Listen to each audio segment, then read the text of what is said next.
बच्चों, आज हम टेक्स्ट बुक का थर्ड लेसन देखेंगे। सैल्यूटेशन टू द नेशन, राष्ट्र को सलाम। ये लेसन आपका भगत सिंह, सुखदेव और राजगुरु तीनों क्रांतिकारियों के ऊपर है जिन्हें फांसी दी गई थी। तो इसमें ये बताया जा रहा है कि वो किस तरह से फांसी पर चढ़े।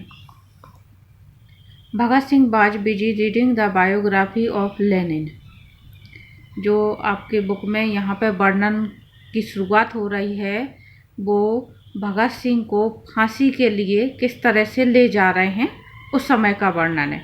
तो भगत सिंह उस समय जेल में हैं और जेल में लेनिन की बायोग्राफी पढ़ रहे हैं। लेनिन की बायोग्राफी मतलब लेनिन तो नाम है रूस के क्रांतिकारी का, वहाँ के सबसे बड़े क्रांतिकारी हुए।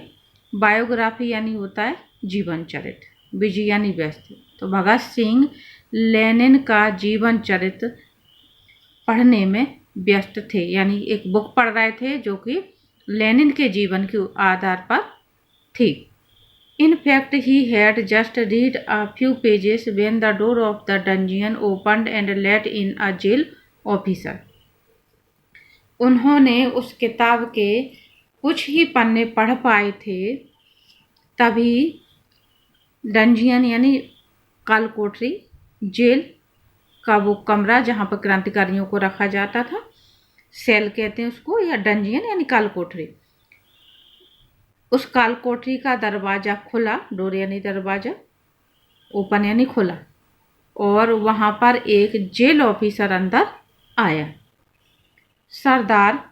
सरदार ji, please be ready, we have been order to carry out the execution, said the officer.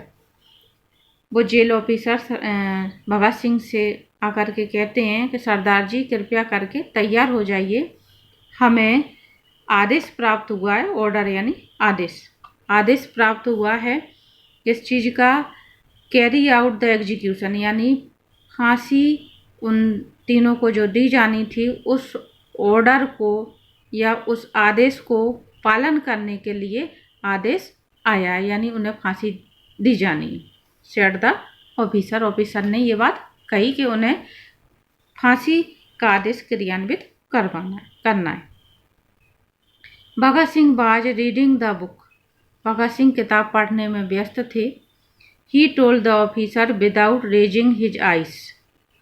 उन्होंने उस ऑफिसर से, जो उनसे आकर के कह रहा है कि फांसी के लिए तैयार हो जाओ, विदाउट रेजिंग हिज आइस यानी अपनी आंखें उठाए बगैर, यानी वो किताब पढ़ने में बिजी हैं तो उनकी आंखें किताबों में ही लगी हुई हैं, लेकिन उन्होंने ऑफिसर की बात सुन ली है और उस ऑफिसर को जवाब भी दे रहे हैं वो, तो इसलिए बात कही जा रही। ही told the officer without raising his ice, अपनी आंखें उस किताब पर से, फ्रॉम द बुक, उठाए बगैर उन्होंने उस ऑफिसर को जवाब दिया, wait, one revolutionary is meeting another revolutionary.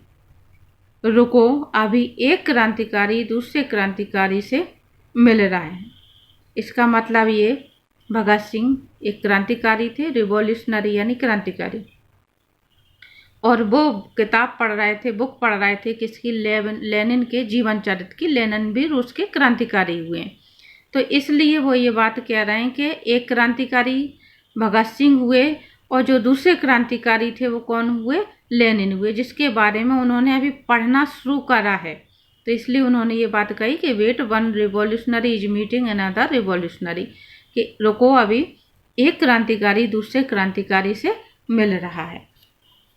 The officer was stunned by the tone of Bhagat Singh voice and stood still.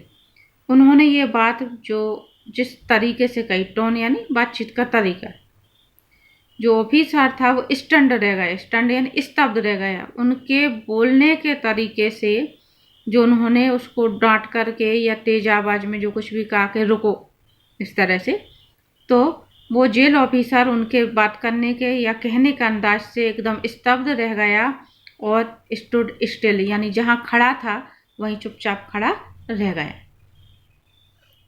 Bhagat Singh resumed reading the book. Bhagat Singh ने फिर से किताब पढ़नी शुरू की। All of a sudden he hurled the book in the air, stood forth and said, let's go. फिर से शुरू करी, रिज्यूम यानी दोबारा शुरू करना, किताब पढ़नी शुरू करी, लेकिन तभी अचानक, ऑल ऑफ अ सडन, तभी अचानक उन्होंने उस किताब को जो पढ़ रहे थे, हर्ल्ड यानी हवा में उछालना, उस किताब को हवा में उछाल दिया यानी फेंक दिया। स्टूड फोर्थ, खड़े हो गए और जेल ऑफिसर से बोले लेट्स गो, आओ चलें।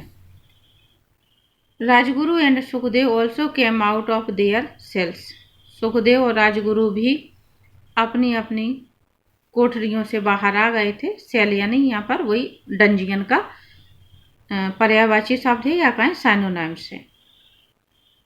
दे had refused to get their faces covered. उन तीनों ने, देखा मतलब सुखदेव, राजगुरु, भगत सिंह, उन तीनों ने रिफ्यूज यानी मना करना, इनकार कर दिया। किस बात से? To get their faces covered. जब फांसी पर चढ़ाने ले जाते होंगे तो उनके चेहरे पर काला कपड़ा डाल दिया जाता था, तो उन तीनों ने अपना चेहरा ढांकने से मना कर दिया। बियर द कैप, जेल की जो टोपी पहन के जाते थे उस टोपी को पहनने से मना कर दिया। एंड गेट हैंडकफ्ड, और साथ में उन्होंने हथकड़ियाँ पहनने से भी मना कर दिए।